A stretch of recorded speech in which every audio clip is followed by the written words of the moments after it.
Hi friends, শুভ দুপুর। তোমরা কেমন আছো? আমি তো অনেক ভালো আছি। আর আমি সবাইকে কিন্তু তুমি বললাম। আমার ইউটিউবের এটা একদম নতুন পেজ, তো এখানে আমি আজকে একটা রেসিপি শেয়ার করব। দেখো, এখানে দেশি চিকেন নিয়ে এসেছিলো, তো হালকা পাতলা করে রান্না করেছি। তার জন্য দেখো চিকেনটা এখানে আমি ভালোভাবে দুটো সিটি মেরে নিয়েছি। আর দেখো আলু কেটে নিয়েছি, অনেকগুলো আলু নিয়েছি। এখানে অনেক লোক, তো সেই জন্য আলুটা অনেকটা, চিকেনটাও অনেকটা, যেহেতু আলু ভালোই লাগে খেতে, চিকেনের আলু খেতে। দেখো এখানে আলুটা আমি ভালোভাবে লাল লাল করে ভেজে নেব, তাই জন্য আলুর মধ্যে দিয়ে দিচ্ছি কিছুটা পরিমাণ লবণ, কিছুটা পরিমাণ হলুদ এবং কিছুটা পরিমাণ লঙ্কার গুঁড়ো দিয়ে আমি আলুটা ভালোভাবে নাড়াচাড়া করে এখানে লাল লাল করে আলুটাকে ভেজে নেব। তো ভিডিওটা তোমরা দেখতে থাকো, কেউ স্কিপ করে বেরিয়ে যেও না ভিডিওটা। দেখো এখানে চিকেনটাকে ঢেলে নিয়েছি, নিয়ে এবার চিকেনটা একটু এখানে ম্যারিনেট করে নেব বা মাখিয়ে নেব। দিয়ে দিলাম কিছুটা পরিমাণ লবণ, দিয়ে দিলাম কিছুটা পরিমাণ হলুদ গুঁড়ো, দিয়ে দিলাম কিছুটা পরিমাণ লঙ্কা গুঁড়ো। দিয়ে দেওয়ার পর এবার দেবো এখানে সানরাইসের মিট মশলা, কিছুটা পরিমাণ মিট মশলা দিয়ে দেওয়ার পর এবার এখানে দিয়ে দেবো কিছুটা পরিমাণ সরিষার তেল। দিয়ে দেওয়ার পর দিয়ে দেবো কিছুটা পরিমাণ কোচানো পেঁয়াজটা দিয়ে দেওয়ার পর এইবার দেবো কিছুটা পরিমাণ রসুন বাটাটা দিয়ে দেওয়ার পর দেবো কিছুটা পরিমাণ আদা বাটাটা দিয়ে দেওয়ার পর এটা ভালোভাবে হাত দিয়ে ম্যারিনেট করে নেব, নিয়ে এটাকে একটু ঢাকা দিয়ে রাখবো। দেখো আমার এদিকে আলুটা ভালোভাবেই ভাজা হয়ে গেছে লাল লাল করে। দেখো এবার ফোড়নে দিয়ে দিচ্ছি গোটা গরম মশলা, তেজপাতা, শুকনো লঙ্কা, গোটা জিরে। এবার দিয়ে দিচ্ছি কিছুটা পরিমাণ কুচানো পেঁয়াজ দিয়ে ভালোভাবে নাড়াচাড়া করে নিচ্ছি। এখানে অনেকটা চিকেন, ওই জন্য করে ভালোভাবে বড় ওভেনটাতে রান্না হচ্ছে, বাইরের রান্নাঘরে।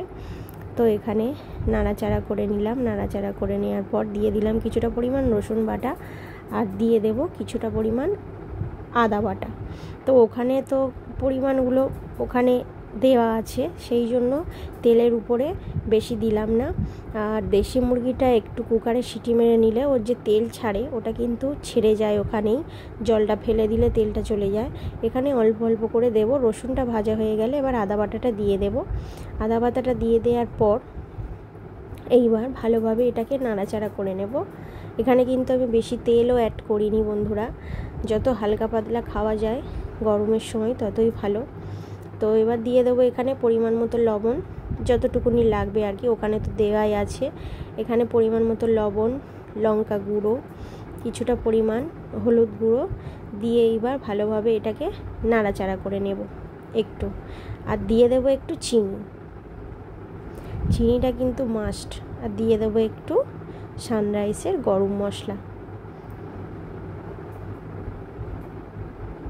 মশলা গুঁড়ো কিংবা মিট মশলা গুঁড়ো, আপনারা যে যেটা পছন্দ করেন সেটাই দেবেন বা দেবে বন্ধুরা।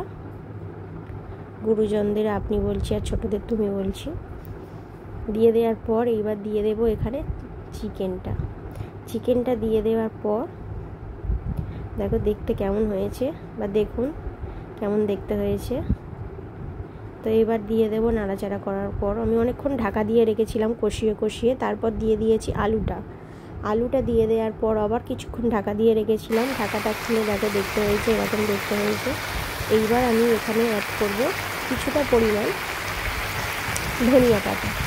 এবার ধনিয়া পাতাটা আমি দেখো এদিকে ধুয়ে নিচ্ছি। এই যে ধুয়ে নিয়ে দুটো হাত দিয়ে টুকরো করে নিয়েছি, নিয়ে এই যে দিয়ে দিয়েছি।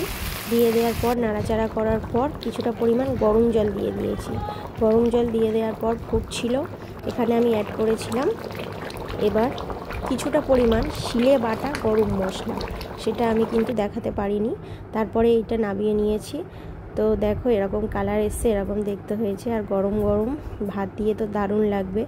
তো গুরুজনদের বলছি টাটা, ভিডিওটা দেখার জন্য ধন্যবাদ। আর ছোটোদেরকে বলছি তোমাদেরও অনেক ভালোবাসা। টাটা বন্ধুরা, ভিডিওটা এই পর্যন্ত।